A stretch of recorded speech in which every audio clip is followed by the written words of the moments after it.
नमस्कार. आवाज माझा वृत्तवाहिनीत आपल्या सगळ्यांचं स्वागत. वेळेच्या काही ठळक घडामोडींकडे. उपमुख्यमंत्र्यांच्या संकल्पनेतून किसननगर इथे डीप क्लीन ड्राईव्ह मोहिमेचं आयोजन. निवडणुकीच्या पार्श्वभूमीवर खासदार नरेश म्हस्के यांनी दिला महत्त्वाचा नारा. आणि संविधान दिनानिमित्त डॉक्टर बाबासाहेब आंबेडकर यांच्या पुतळ्याला पुष्पहार अर्पण. उपमुख्यमंत्री एकनाथ शिंदे यांच्या संकल्पनेतून राज्यात विविध ठिकाणी डीप क्लीन ड्राईव्हच्या माध्यमातून शहरातील सर्वच अधिकारी वर्गाला आणि नागरिकांना एकत्रित करत शहर स्वच्छतेची मोहीम हाती घेण्यात आली होती.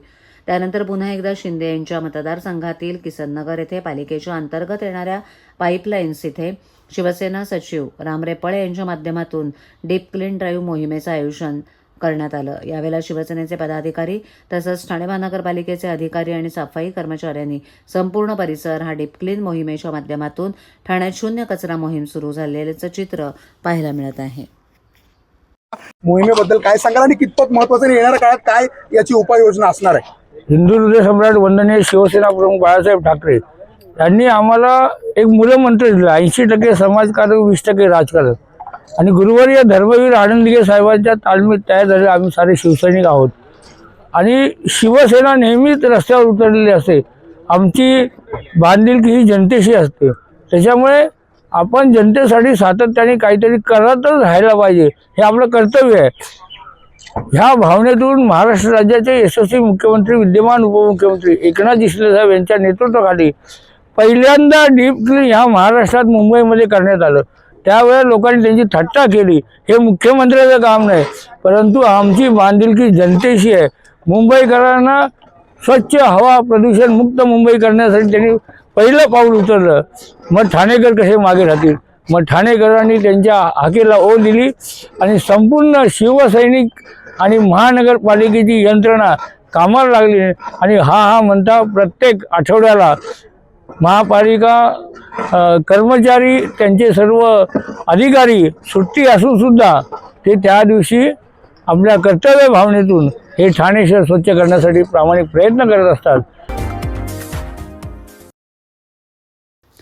शहरात शिवसेना आणि भाजपा यांच्यात विविध मुद्द्यांवरून संघर्ष तीव्र होत असतानाच शिंदे गटाचे खासदार नरेश म्हस्के यांनी पालिका निवडणुकीच्या पार्श्वभूमीवर महत्त्वाचा नारा दिलाय. त्यांनी आनंदाश्रम येथे शिवसेना पदाधिकाऱ्यांची बैठक घेत महायुतीच्या विजयासाठी एक दिलानं काम करण्याचा आणि ठाणे महापालिकेत 100पेक्षा अधिक नगरसेवक निवडून आणण्याचा निर्धार व्यक्त केला आहे. काही दिवसांपूर्वी बीएसयूपी योजनेतील सदनिकाधारकांना मुद्रांक शुल्कात सवलत देण्याच्या निर्णयाचं श्रेय घेण्यावरून शिंदे सेना आणि भाजपाच्या स्थानिक नेत्यांमध्ये वाद झाला होता. या वादातून ठाणे महापालिका निवडणुकीत युती होणार की नाही याबद्दल साशंकता व्यक्त केली जाते. निवडणुकीच्या तोंडावर सत्ताधारी पक्षातील शिवसेना आणि भाजपाच्या स्थानिक नेत्यांमध्ये शीतयुद्ध सुरू असून प्रभागातील वाद पोलीस ठाण्यापर्यंत पोहोचला होता. या राजकीय तणावाच्या पार्श्वभूमीवर खासदार नरेश म्हस्के यांनी पालिका निवडणुकीसाठी शिवसेना पदाधिकाऱ्यांची बैठक घेऊन रणशिंग फुंकले.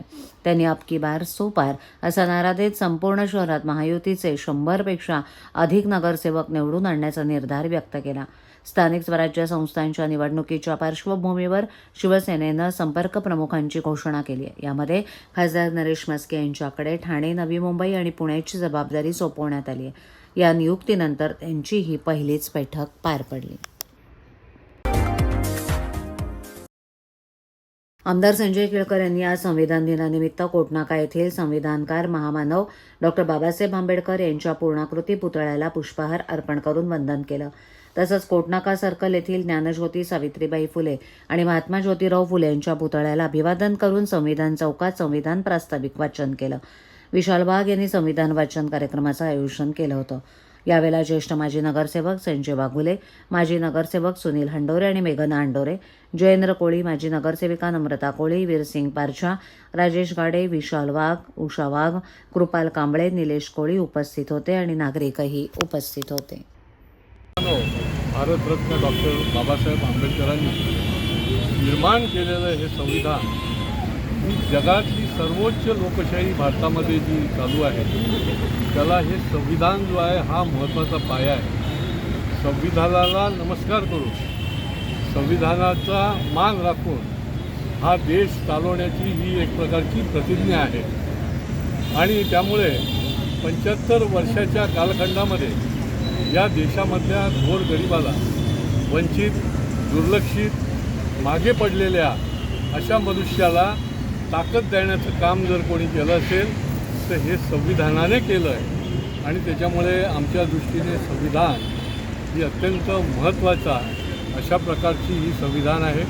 या संविधानाप्रमाणेच देश चालतो आहे आणि पुढच्या काळामध्ये याच्या माध्यमातूनच संविधानाच्या माध्यमातूनच गोरगरिबाला न्याय मिळेल आणि विकास जो आहे तो या संविधानाचा आधार घेऊनच होत राहणार आहे. जय मल्हार मंदिर ट्रस्ट ठाणे यांच्या वतीनं चंपाषष्ठी उत्सव सध्या मोठ्या भक्तिभावानं साजरा केला जातोय. खंडोबा महाराजांच्या दर्शनासाठी मंदिर परिसरात भाविकांची गर्दी वाढतेय. उत्सवाची सुरुवात सकाळी श्री खंडोबा देवतांना अभिषेक आणि पूजन झाली. त्यानंतर श्री विद्यारंभ गुरु भजन मंडळाचं भजन सुरू असताना आणि परिसर भक्तिरसात रंगला.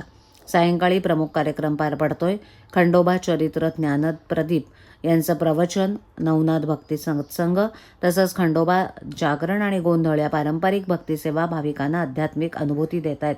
शाहीर चंद्रकांत पाटील यांची शाहीरवाणी ही आजच्या कार्यक्रमाचा आकर्षण बिंदू ठरतेय. त्यांच्या सादरीकरणामुळे वातावरणात उत्साह आणि भक्तिभाव वाढतोय. मंदिर परिसरात सुंदर सजावट, प्रकाश योजना आणि उत्तम आयोजनामुळे भाविक तृप्ती व्यक्त करतायत. संपूर्ण ठाण्यात त्यामुळे उत्सवाचं वातावरण निर्माण झालंय.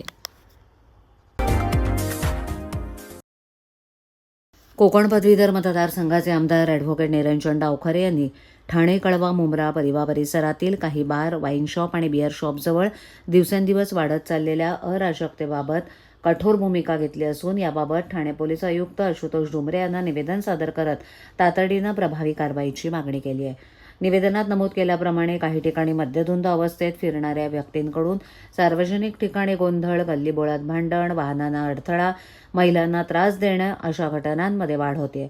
या प्रकारांमुळे स्थानिक नागरिकांमध्ये भीतीचं वातावरण निर्माण झालंय. ॲडव्होकेट डावखरे यांनी स्पष्ट शब्दात सांगितलंय की ठाणे हे सांस्कृतिक आणि सभ्य नागरिकांचं शहर आहे. इथे अराजकतेला थारा देता येणार नाही. पोलिसांनी गस्त वाढवून अवैध मद्य विक्रीवर तात्काळ कारवाई करावी आणि नागरिकांना सुरक्षित आणि शांततामय वातावरण मिळेल यासाठी गंभीरपणे पावलं उचलावीत. तसंच त्यांनी संबंधित भागात बीट मार्शल व्यवस्था मजबूत करणं, सतत चौकशी ठेवणं, विशिष्ट संवेदनशील ठिकाणी विशेष गस्त घालणं यासारख्या पोलीस उपाययोजना तातडीनं राबवण्याची मागणी केली आहे. ॲडव्होकेट डावखरे यांनी नागरिकांनाही आवाहन केले की कोणतीही संशयास्पद, अराजक अथवा महिलांना छळ करणारी घटना आढळल्यास विलंब न करता पोलीस प्रशासनाला कळवा. या मागणीमुळे ठाण्यातील कायदा सुव्यवस्था कायम राखण्यास मदत होईल आणि शहराची सांस्कृतिक ओळख आणि सुरक्षिततेची भावना अधिक दृढ होईल असा विश्वास आमदार डावखरे यांनी व्यक्त केला. महापालिकेत वाढती अनियमितता, अधिकारी कर्मचाऱ्यांची अनुपस्थिती, नागरिकांकडे दुर्लक्ष आणि माहितीचा अधिकार कायद्याचं उल्लंघन या तक्रारींमुळे नागरिक त्रस्त झाले होते. वेळेत अधिकारी कार्यालयात उपलब्ध नसणं, भेट मिळाल्यास नागरिकांचे म्हणणे न ऐकणे तसंच RTI कलम 4(1) नुसार अनिवार्य माहिती वेबसाईटवर आणि दर्शनी भागात न लावणे अशा तक्रारी सातत्यानं वाढत आहेत. अशा स्वरूपाची तक्रार प्रवक्ते पिंगळे यांनी अतिरिक्त आयुक्त प्रशांत रोडे यांच्याकडे दिली होती. या तक्रारीनंतर अतिरिक्त आयुक्तांनी पालिकेच्या सर्व विभागांना शिस्त लावण्यासाठी परिपत्रक काढलं असून त्यामुळे अधिकारी कर्मचाऱ्यांवरील जबाबदारी आणखीन वाढली आहे. त्याचबरोबर त्यामुळे नागरिकांना आता अधिकाऱ्यांना भेटून त्यांच्या समस्या मांडणं शक्य होणार आहे.